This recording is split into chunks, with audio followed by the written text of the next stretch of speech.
Yeah, I'm ready.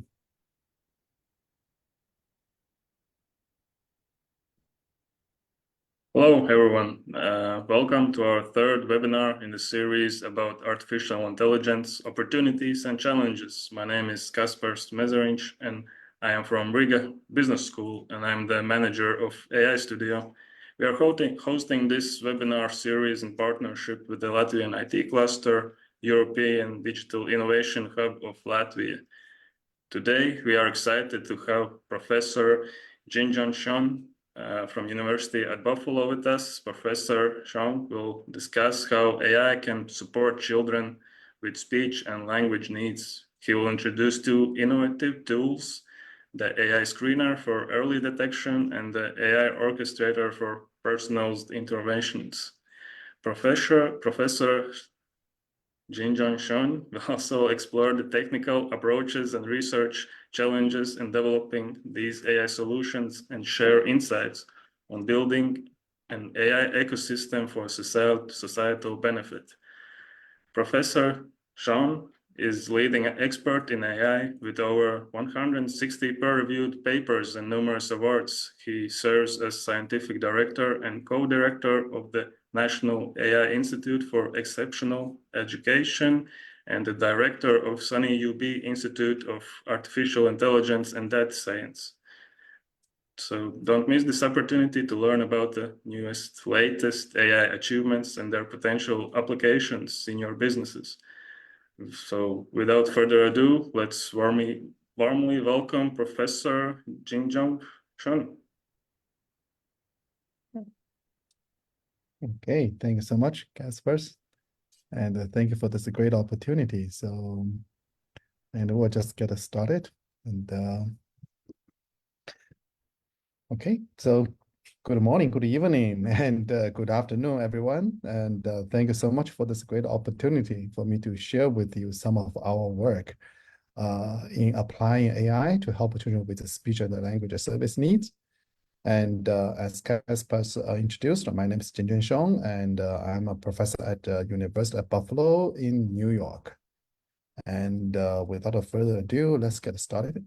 And first, I'd like to acknowledge our sponsors for this project. And this is a National AI Institute for Exceptional Education, and sponsored by Institute of Education Sciences and the National Science Foundation in the US.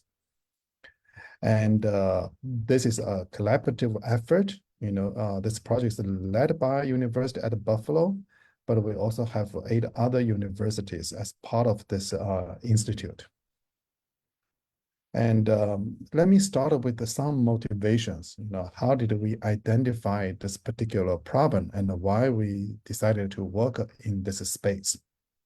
And this graph shows you the 13 categories of disabilities in the US public school system. In the US, in order for a child to be qualified to receive special education services, and the child has to be put into one of the 13 categories on the y-axis here. And the axis shows how many children in that particular categories. And we looked across the board of all the 13 categories. Right? The different color means different age groups. And then we did some of the literature search, and we find out among all of these children, right? And this is about 6.8 million children, and this is data, and that is about 2 years old now. And 6.8 million children in the school system receiving the special education services. And according to a lot of this literature, it supports, and about half of those children, right, at least, receive the speech and the language services. So even though they may not have a different type of disabilities, but the speech and the language services is a common services and received by many of them.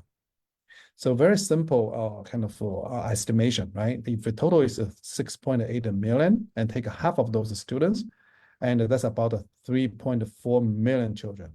And of course, this number actually is starting to change. And the recent number I saw, the total number of children is about 7.3 million now. So which means this number can be even bigger.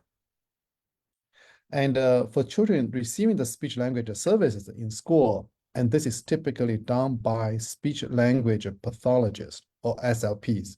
So you will hear this word SLPs quite often in my talk. And just remember, SLPs means okay, the speech language pathologist. And maybe in other countries, they may maybe call it slightly differently, but you can think of they are just doctors helping children with the speech language issues. Okay, and so kind of this number is also US number, right? So if you assume that there's a 3.4 million children requires speech language services, and yet in the US school system, the SLPs, there's less than 61,000. So very simple back of the envelope calculation, you will realize, and the SLPs are not enough, right, to support that mainly children's needs. And that's why if you read the literature, you will find out there's a lot of kind of complaints about the workload, right, the caseload, and the SLPs in the U.S. school system is typically in high demand, and they're always overworked and very stressed out. Okay, and so this is a national crisis, and there's a bigger challenges, right? And not to mention a lot of this intervention practices, and there's a lot of literatures going on. And as you know, the literature has a lot of good evidence-based practices, but given the time the SIPs has, and it's very difficult for them, right, to read all the articles and understand what is the latest development in evidence-based practices. And so a lot of times, the best practices may not be adopted, by those SLPs, in the field. So these are some of the big challenges we see. And we like to see, how AI can help. And of course, in order for us to understand how AI can help, we would like to also to know, what is the current practice, right, for the child being identified and receive and then finally receiving the services. So this kind of graph shows a very simplistic view of how a child, right, kind of go through the system in order to receive the special education services. And this is kind of, you can think of putting into 3 stages, right? The first stage on the left, you have a lot of children here, right? The children has to be first being identified, right? And so, hey, this child may have some speech and language issues.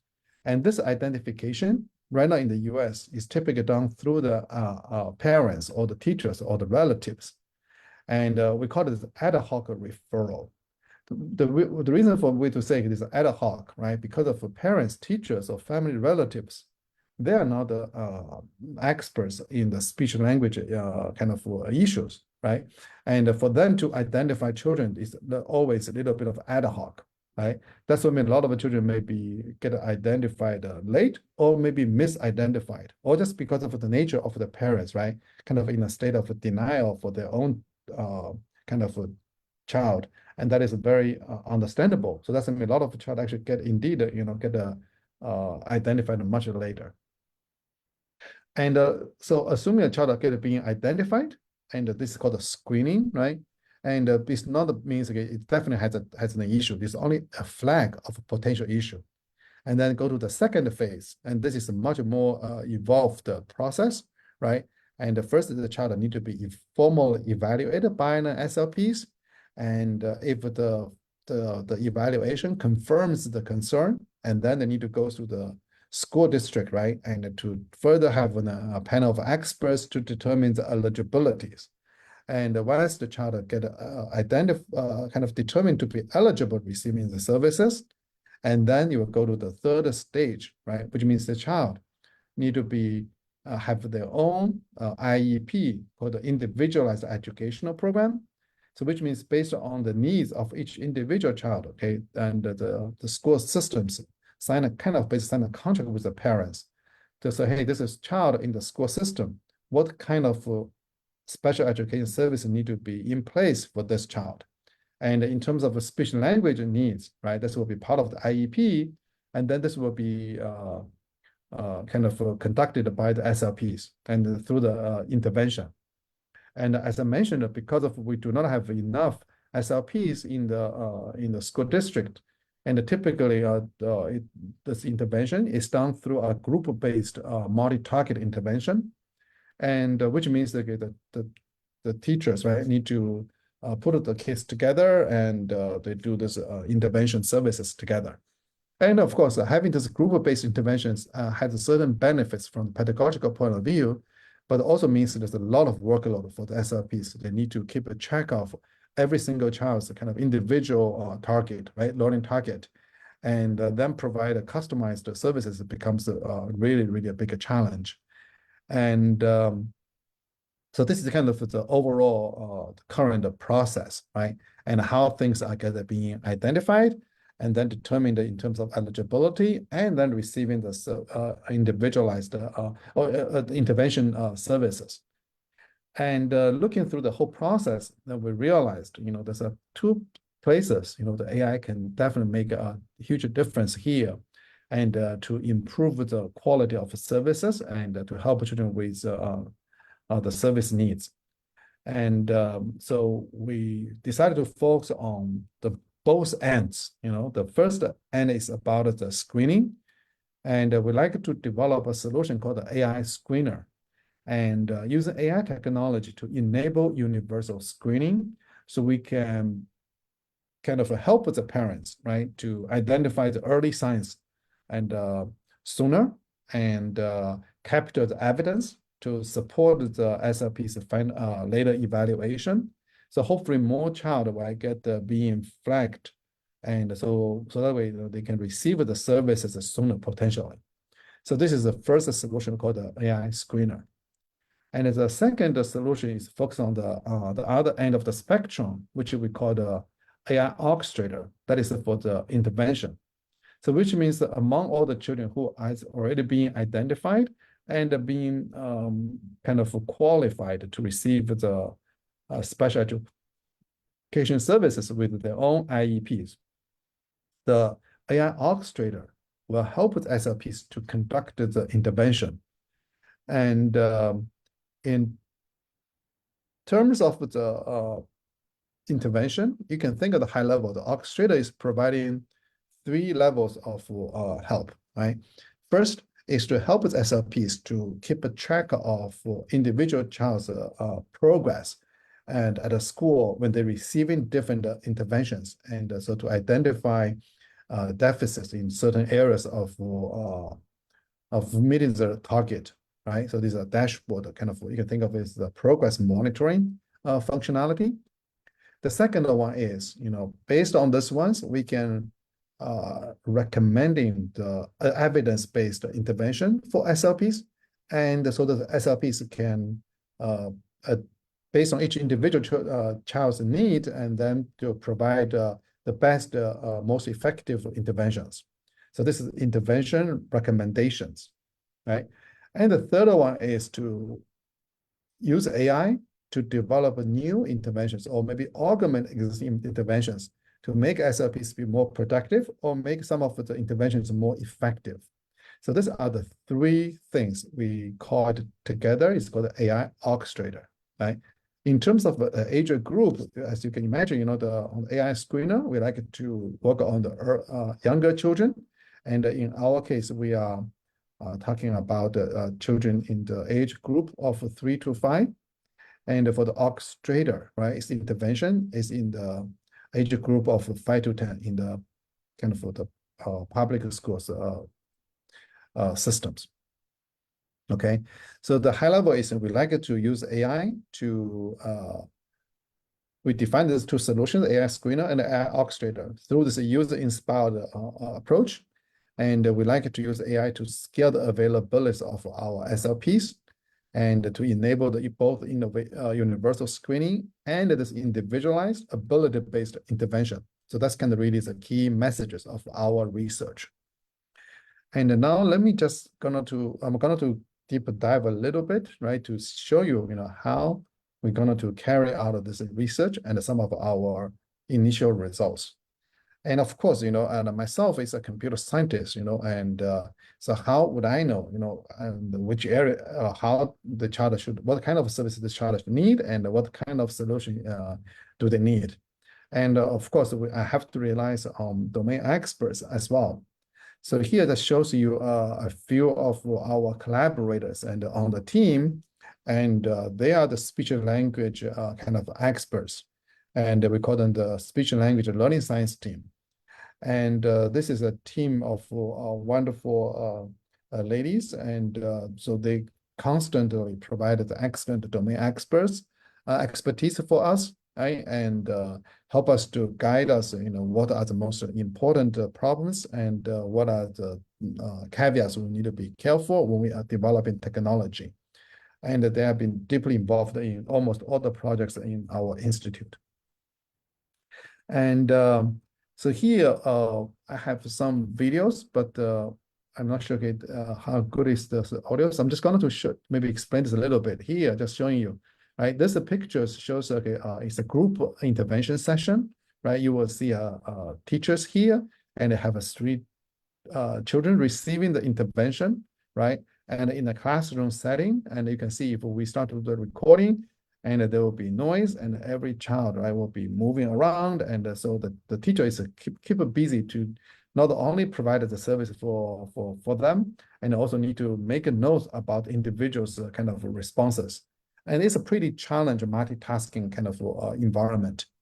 So just keep this in mind. And okay, and this is kind of the environment we have to deal with, right? This other one is another video, just kind of showing you in a, of course, this right now this is a mock kind of recording, and just showing you kind of in a clinical setting, right, in a quiet room, and there's a child receiving the service from the SLPs, or depending on, sometimes it can be the APAs as well. And so they have different kinds of activities, right? You need to check off and the child's response to the kind of solicitation from the SLPs. And so this is kind of, you can think of this as the real life kind of scenario, right? In those kind of the therapy sessions, and we'd like to know, what do SLPs see, right, and hear and do in those sessions. And it doesn't matter if it's for screening purpose or intervention purpose. We'd like to know the SLPs, and how they see things. And the first step for AI is to ask ourselves, can AI, right, in those sessions, see the same thing as SLPs and hear the same thing as SLPs? So what do we mean by is, can AI really understand what they see, right? Can really understand what they hear? So that would be the first step. And why we want to compare against SLPs, this is the way for us to validate, can AI do the things and it's trustworthy or not, right? And next level is, if AI can indeed understand what they see and what they hear, right? Now becomes, can AI do things similar to SLPs or not? Again, we want to compare against SLPs to kind of validate our solutions. So only after AI can be validated, can do similar things as SLPs, then we will ask, right, can AI help SLPs do the things better, right? And make SLPs do the jobs even better. So these are the kind of a few levels, okay, when we try to solve any of those kind of challenges in our solutions. And the way we approach this problem is through a systematic methodology we call the human-centered AI design. Instead of using let a computer scientist or AI researchers impose what we need, right, and to the end users.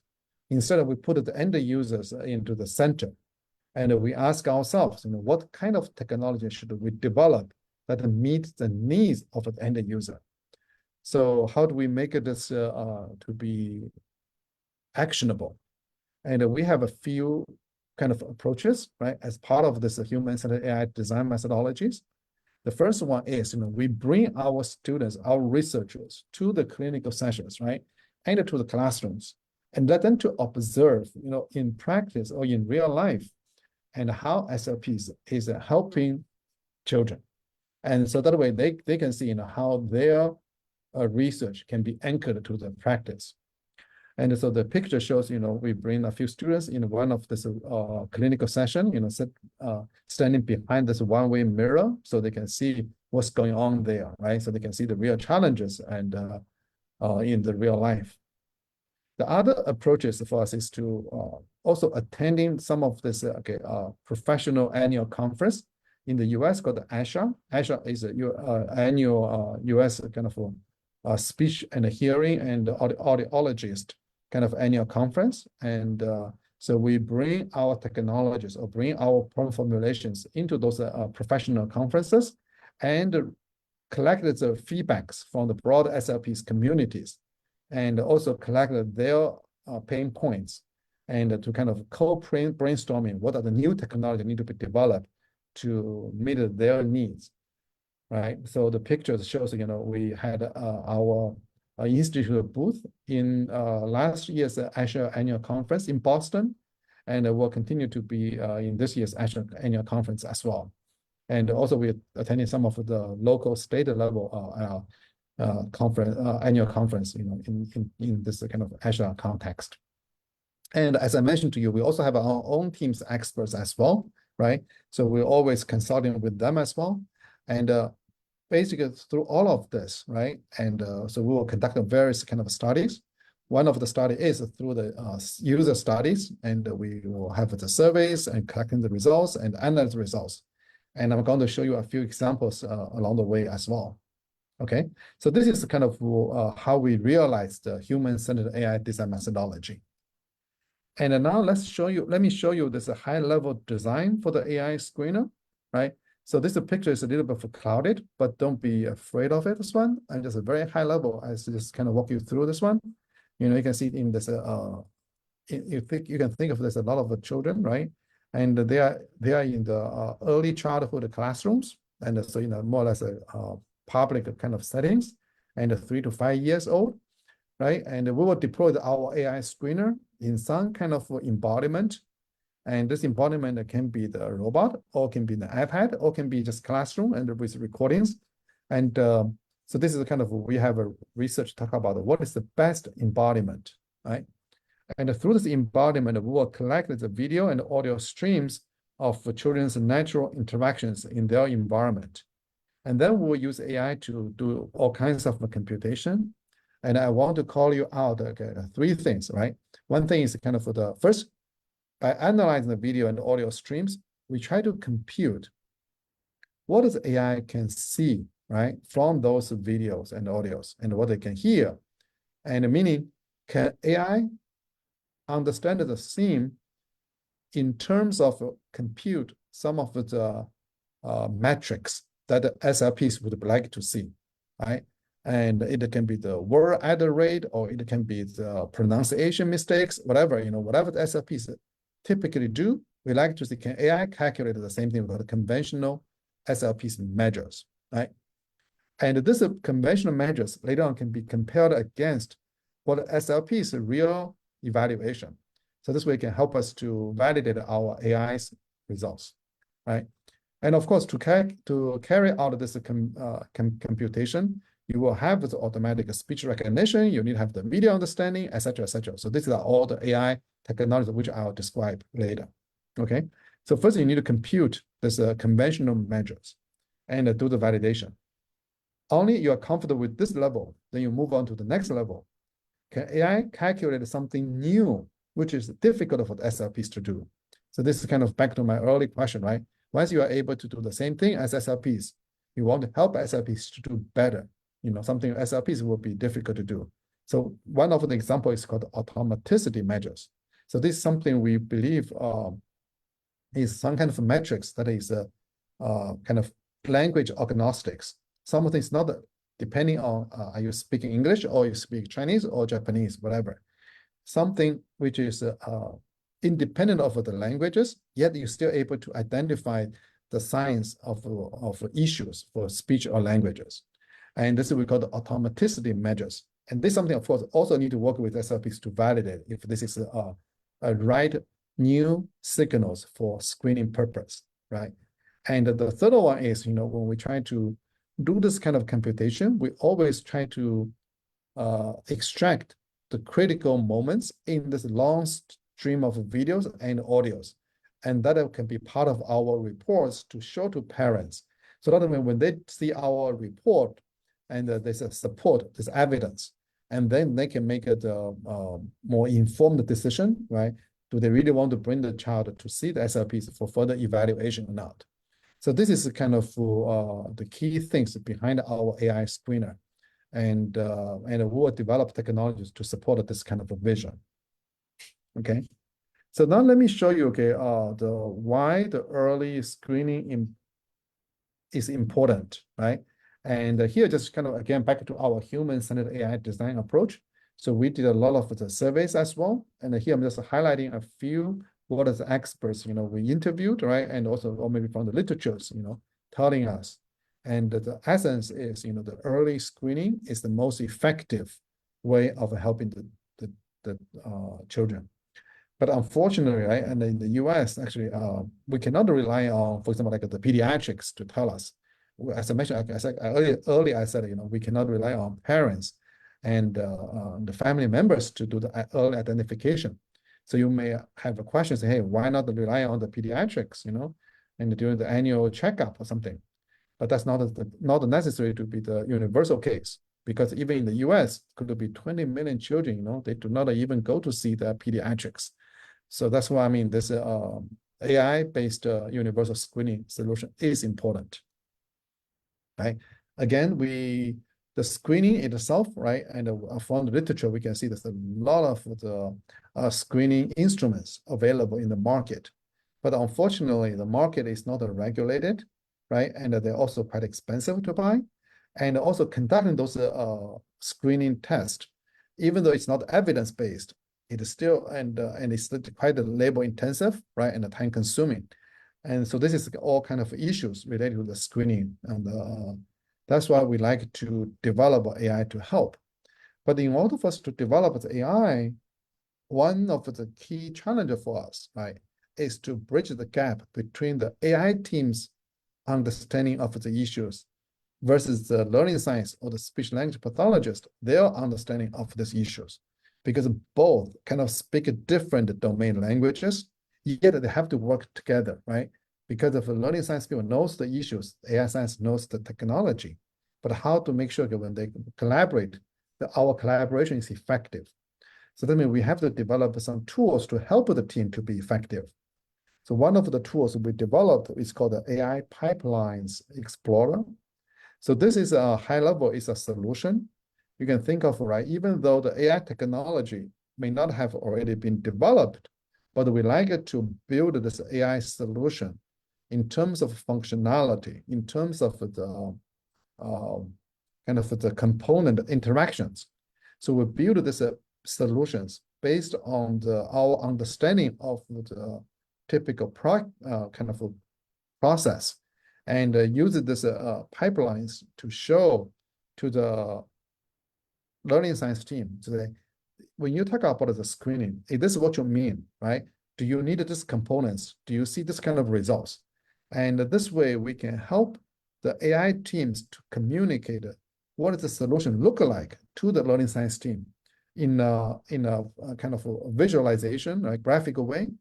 And the SLPs can, based on this visualization, understand what are the steps involved, what the steps the AI can do, and what is the input output look like. So they can provide a more concrete feedbacks for the AI teams to know their understanding of individual components functionality is correct or not. And this is very important for us to bring these two communities together and facilitate the team's collaboration. Okay. And the picture I'm showing you here, just showing you like the screening. There's a different kind of a screening method, and how this screening method can be carried out by different AI technologies, and how this different AI technologies coming together as a pipeline to implement the screening method. Okay. So in our teams, okay, we also develop a few AI-based end-to-end new screening method for different disabilities. And for example, here is for the mispronunciation-based voice omics for screening.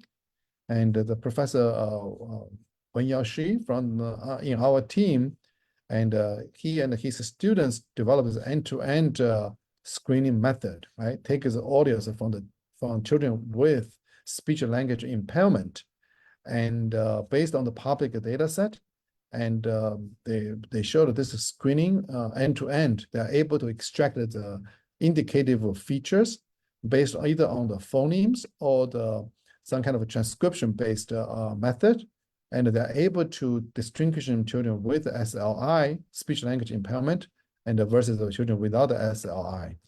And the accuracy is about in terms of AUC is 0.7, and the recall is 71.5%. And the other way is to use this prosodical based screening and for autistic children by Professor Ward from UTAP. And he and his students developed the ways to build a database of the children with autistic kind of for the voices, right? And the children, the typical children's voice. And but instead of looking at the transcript, they're looking at the prosodical features, and then using the AI models to extract the features, and then they are able to identify children with autistic children, right, with 81% accuracy based on data they have. But this is only the first step. It's from the AI perspective, right? We need to now the next step is, you take this technologies now working with the SLPs to see if this is something they would be kind of they would think this is trustworthy or not, and also compare this identification with a more acceptable screening method. This is something we will continue to work on, right? And the third screening method is related to the dysgraphia and the dyslexia. Again, this is something we are working with the SLPs, right? And our SLPs showed us this kind of diagrams to show for the children with dysgraphia and dyslexia, and how they write, right, on a piece of a paper, and has different signals they like to capture to identify the early signs of children with the dysgraphia or dyslexia symptoms. But this way turns out to be very time consuming too, right? Because you have to use a piece of paper and look at the children's writing, and then they do the analysis, right? And so we are proposing a tablet-based approach. Maybe we can let the children writing on this tablet, right? And then we can capture some information which will be difficult for SLPs to capture. For example, like in terms of the pressure, right? When you write, what does the pressure look like? And when you write, what does the speed look like? And this can all be something like a good indicators for children with dysgraphia or dyslexia. And so we like to use this tablet-based handwriting analysis to improve the screening for dysgraphia and dyslexia children. And of course, this also need to be further validated as well. And now we are in the process of collecting children's data and handwriting data using this tablet. Okay. So these are the, so far we covered all the screening aspect. Okay. So I'm going to quickly go over some of the AI orchestrator in terms of intervention. So this is a similar pictures like you saw a few slides ago on the AI screening. And you can think of the AI orchestrator is a superset of the AI screening technology, right? And so again, you have the children in the school system. In this case, it's 5 to 10 years old. They are working with the AI orchestrator, right? Or you can think of they are working with SLPs, and in terms of receiving different kind of interventions. So which means that in the data, in addition to the audio streams and the video streams, which is similar to the AI screener, we have another stream, which is the children's interaction with different intervention method, right? We call the app interaction streams. These are all the data need to be analyzed by the AI. Again, we will do similar things, compute the conventional measures, right, to assess children's progress that SLPs further trustworthy. So we will do this first one, computation first, and then compare with SLPs. And then we will come with the new measures too. And in doing so, we will provide the evidence to support our computation. And So this is kind of, you can think of this as why a lot of components are similar to the AI screener. But the differences is here, right? We need to also understand this children's interaction with the interventions, right? And to make sure that we know the effectiveness of receiving certain intervention. So this way we can generate the progress reports for the dashboard. And based on this dashboard or based on this progress monitoring data, we can make the recommendation. And one of way to make a recommendation is through this multi-agent reinforcement learning. We can make recommendations to the SLPs to see which intervention is more effective.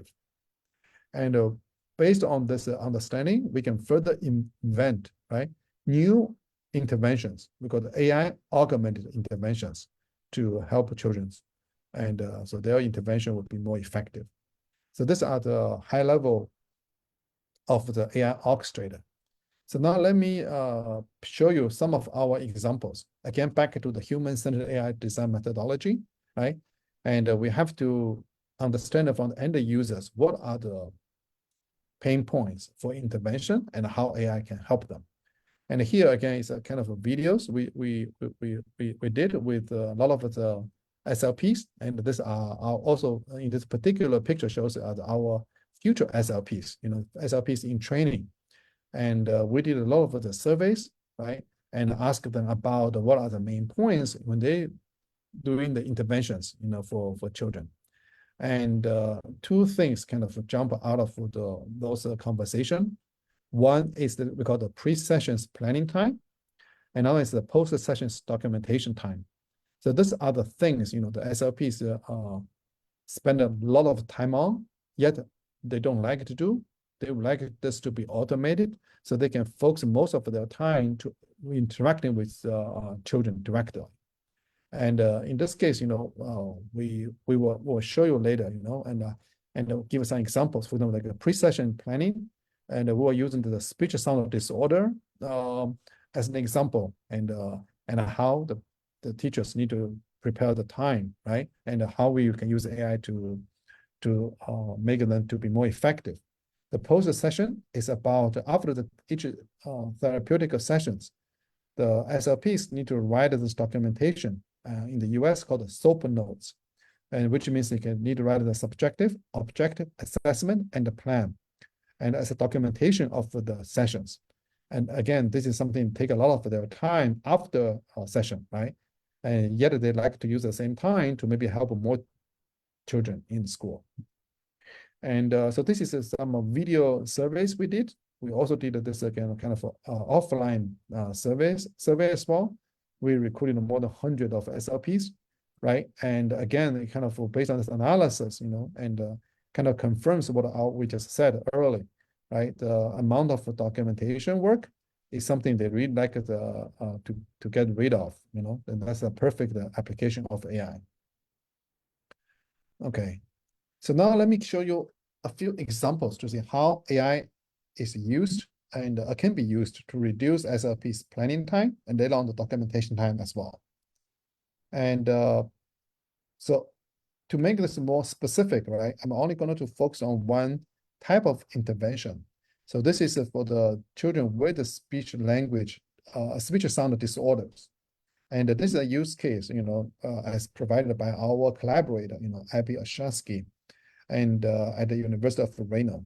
And she is a licensed SLPs and with certification. And basically, right, like if for her to help children with the speech sound disorder, she has to know what the speech sound, right, this child may have a problem with. And then she needs to find out what are the words, right, that has a particular sound, so that she can play the game with the child to practice that sound and repetition, right? And of course, repetition alone will be boring. So you also want to make sure that you have some nice flashcard to go with it to play the games. That's, I mean, every SLP has this boxes of the stuff, right? And has many, many flashcards. So which means she need to decide, what word to use. And then she also need to decide, does she have the right flashcard with the right word, right, in her collection. If not, and she have to find another alternative word that have the same kind of the sound properties, and she still has to have the flashcard in her collection. This is for finding the word with the right sound property with the right flashcard. And also, she needs to find another one. It's not only one word, right? You also need to find the contrast sound of word. They call it contrastive intervention. And so let me use this example. Maybe it's better to show you, right? Maybe this child has a difficulty with the sound of L, right? And not only you need to find the word of with the L, for example, in this case, the leak, right? And also the flashcard of leak. You also want to find what are the sound, right? Which is contrast to the L, and maybe like a leak versus the peak. So which means you need to find a word which is a peak. The rest of the word, the EAK, is the same. Only sound difference is the L and the P. And the L and the P is a good contrast sound in terms of you can see, look at the phoneme level in terms of the property, right? The place are different. One is alveolar, one is bilabial, one is voiced, one is voiceless, one is liquid, one is stopped. So maybe this is the right contrast sound. So which means SLP need to find not only the leak, but also the word of a peak. Not only about the leak, but also the corresponding the flashcard in her collection, the corresponding flashcard of peak in her collection. If any of those things kind of breaks, right, she has to find an alternative. And again, like the L at the beginning, sometimes maybe you want the L at the end, like a ball, right? Then you have the bow here. Again, if sometimes the child may have a different sound difficulties, maybe not the L, but maybe R, then you need to find the rake versus the cake. Probably you can already see, right? Finding the right pair of word with the right sound contrasting, and also then finding the corresponding flashcard. This takes time. And this is what we call the pre-session planning time. That's something SLPs does not really want to do. So this is something we can kind of chime in here, right? Can AI help, right? Wouldn't it be nice for AI to provide an interface for the SLPs? So the SLP can just tell the system, AI system, what are the sound difficulties, right? Like this child has, and what are the sound word properties you like it to have? And then let the AI to identify the right pair of words with the right sound contrast and with the right flashcard, all generated by AI automatically. And that is the best way of utilize the generative AI and to help SLPs to be more productive. And this is something we did, right? And this is some of the high level kind of the behind the scene, as you can imagine, we used the generative AI in terms of understanding the user request, right? And finding the right pair of words, and then also use the generative AI to generate the flashcard images corresponding to the identified word. And this generative AI can produce you these solutions and more or less quite effectively. And all the pictures I'm showing you here actually is generated by our AI systems. As you can see, having this kind of interface can really make SLPs be more productive when they treat children with the speech sound disorders, right? If they want to use a flashcard and a contrastive sound kind of method. And this kind of shows you how we develop our intervention solutions to scale SLP's time. Okay. And but by doing this one, also help us to identify some interesting research questions, like the way we generate, for example, the way we generate this word, right? Log versus dog, or maybe leak versus the pig. Sometimes you want to have a better control of how you pick those words with different sound properties. Generative AI is a kind of a little more or less kind of black box model. Sometimes it's very difficult to control. Sometimes can have a hallucination as well. So now we need to find out, can we have some alternative solutions to make it even more explainable? The other one is the flashcard picture generation here, right? The pictures you generate here, and maybe like from the leak here or the rake here, right? And these pictures from pedagogical point of view, the picture may not be very pedagogically sound. For example, like this ball, right? Ball here is much nicer because the ball is very kind of standing out, right? No cluttering in the backend. The background is very clean. Like a rake here, you have a background of trees, the bushes, right? And the forest. And this may not be very illustrative of what a rake is from pedagogical point of view. So this is something we have to address from the research point of view. And for example, like the pictures, right? What kind of pictures you should generate, and what the picture you generate is more pedagogically friendly, right? And we call the visualization level for word. And this is something we are continuing to do the research because there's no such a formulations right now.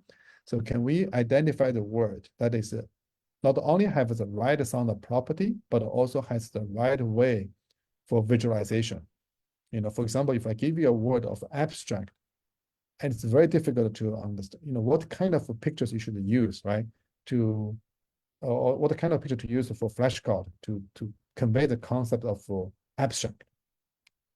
And this is something we want to look into this one. Maybe instead of using abstract, maybe you should find an alternative word with similar sound properties, and that is easy to be visualized, right? And or maybe you should develop different solutions that make the word selection more controllable. Instead of relying on generative AI's black box model, we can provide a white box models to provide more control of the sound properties of the word to the end users.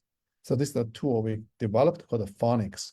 And so the users can, based on the sound properties, and identify the right word, and so they can use better.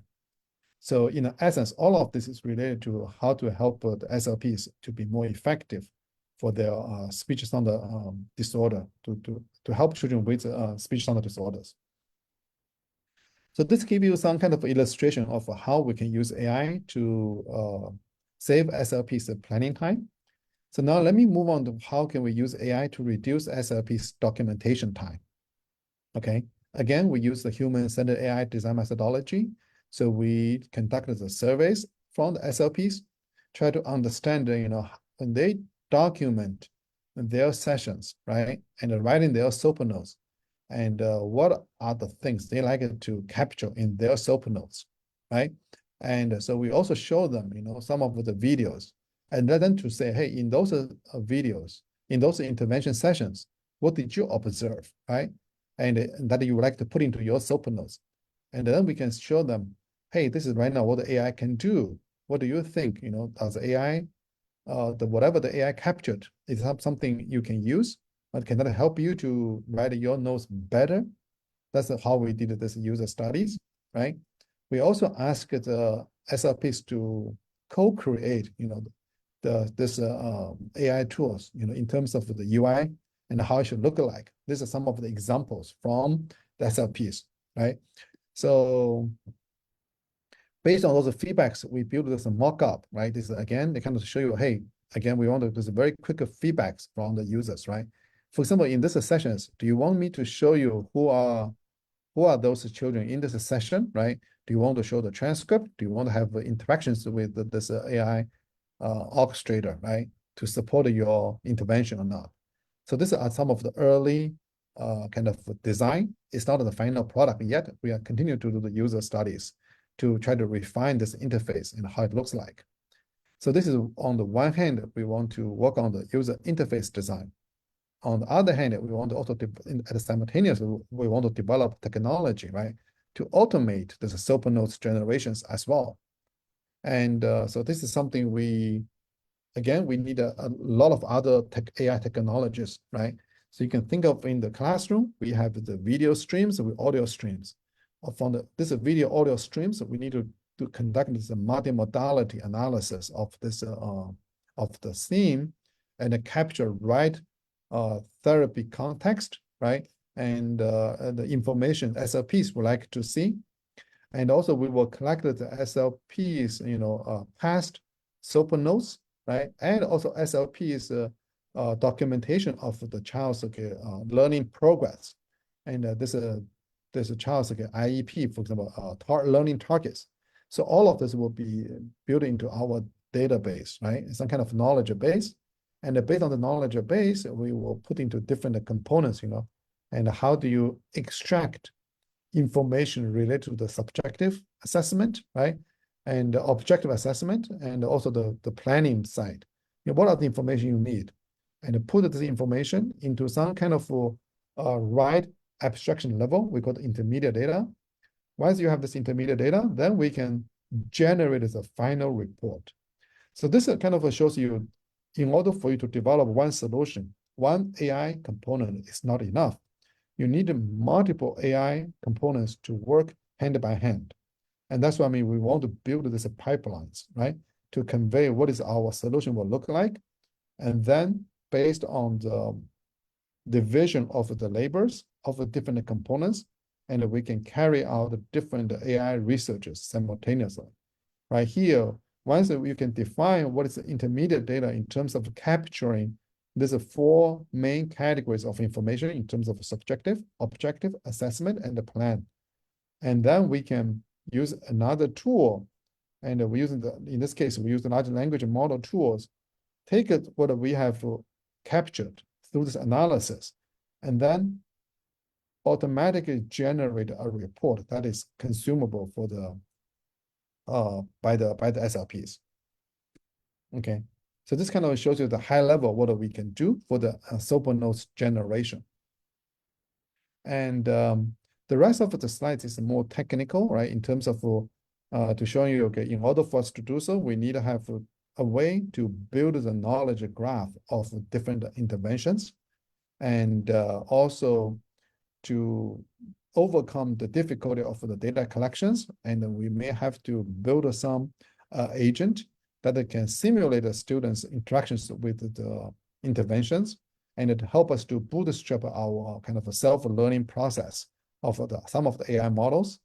And also we need to have the engines to do the recommendations, and using the reinforcement-based approach or using the chat-based approach, right? And in order for us to understand the whole different themes, and we need to have the spoken language understanding, and also in particular the children's spoken language understanding.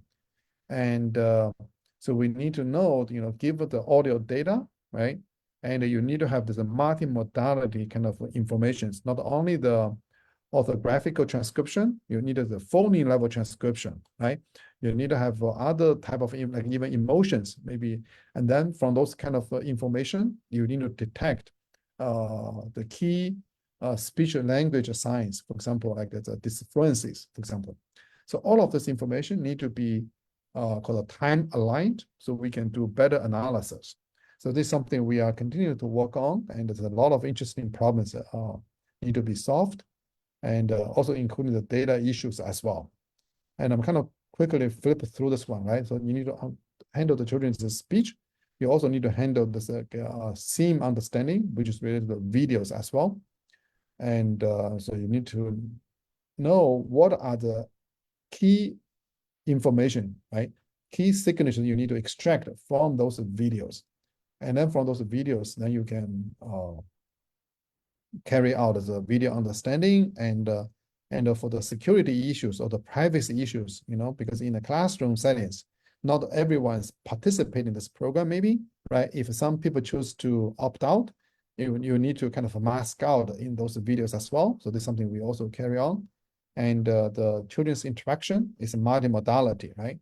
And also you need to have some researchers working on this multimodality analysis to capture children's natural interactions with other children, with the teachers, etc. And as also mentioned, once we have all of this analysis, we also, another piece of the AI orchestrator is this new AI augmented intervention, right? And in particular, we have one is related to the text simplification. So how can we simplify the text in a way, the child can, even though they may have the language difficulties, they can still understand the content so they can still have a better learning instead of being handicapped by the difficulty of understanding complex text. So that's why the text simplification can help children's learning and by improving text readabilities. And this is something we are also working on, right? And others related to the structured word inquiries. And this is how do you generate the different combinations of the word, right? And to this kind of to know this different combinations and provide ways to for children with dysgraphia, and to learn the word languages better. And in designing all of the AI solutions and make sure that our solution is responsible is also very important. So we also have the researchers conducting the AI ethical AI design for the team as well. So we want to make sure that we make sure that all our solutions have a deeper root in the ethical considerations, and by following the IEEE standards on assessing impacts of autonomous intelligent systems on human well-being. And this is something we're also working on as well. And so I think the time is kind of running out. So let me bring to the conclusion of this presentation, right? So hopefully, I conveyed the message, right? So our AI Institute's research is use-driven, and this user-driven approach and help us to identify interesting and exciting research problems and for us to solve. And at the same time, whatever we are solving, right, and the solutions, and it can have a real impact. And I showed you some of our examples of our research, and some of the research result already generate quite a good interest from the SLPs. Like there's a flashcard generation. That is something like the SLPs could use, right? And most of our research is trying to help realize our institute goals on enabling the universal screening, that's the AI screener, and also ability-based intervention, that's the AI orchestrator. So, and that's all for my presentation, and I'm always welcome and the collaborations from anyone interested in those topics. And thank you so much. Thank you, Professor Jinjun Xiong, for both informative and inspiring lecture. I have one question. Have you considered advancing into the field of humanistic personified AI assistants for early childhood development? And could the AI screener and the AI orchestrator tools be implemented in these humanistic AI personal assistants? Right, it's possible, right? That's what I meant, early, it's called the AI embodiment, right? The AI embodiment, there's a different form factors, we need to consider. And again, we don't want to impose this to our the teachers or the SLP, say, hey, you got to have this robot, right? Like to be the final embodiment. It doesn't have to be, it can be just as simple as an app, or maybe just embedded in the environment, right? It's not have to not even have some like a, how to say, tangible. Oh, it has some tangible, like a recorder, right? You have the speakers, you have the microphones, you have the cameras, maybe, but there's no special embodiment. Could it be? This is something that's why we take the human-centered AI design approach. We have to do the surveys, right? And with both SLPs and the teachers, right? And even the children themselves, what will be the best way to design this embodiment? So right now yes, we have the research work on the robotic kind of form factors. We also have the research working on the app-based form factors, and also just simply take the audio, video from the cameras and speakers as well, microphones, yeah, as well. Okay, thanks. Seems no more questions. Thank you for being here and tell us about all this. So before I conclude, I'd like to invite you to our next webinar in series titled AI Solutions for Improving Manufacturing Processes. It promises to be another exciting session filled with valuable information and how AI can transform the manufacturing industry. Stay tuned for more details, and we are looking forward to seeing you there. So have a great evening. Okay. Thank you. Thank you, Kaspars. Take care. Okay, bye. Bye.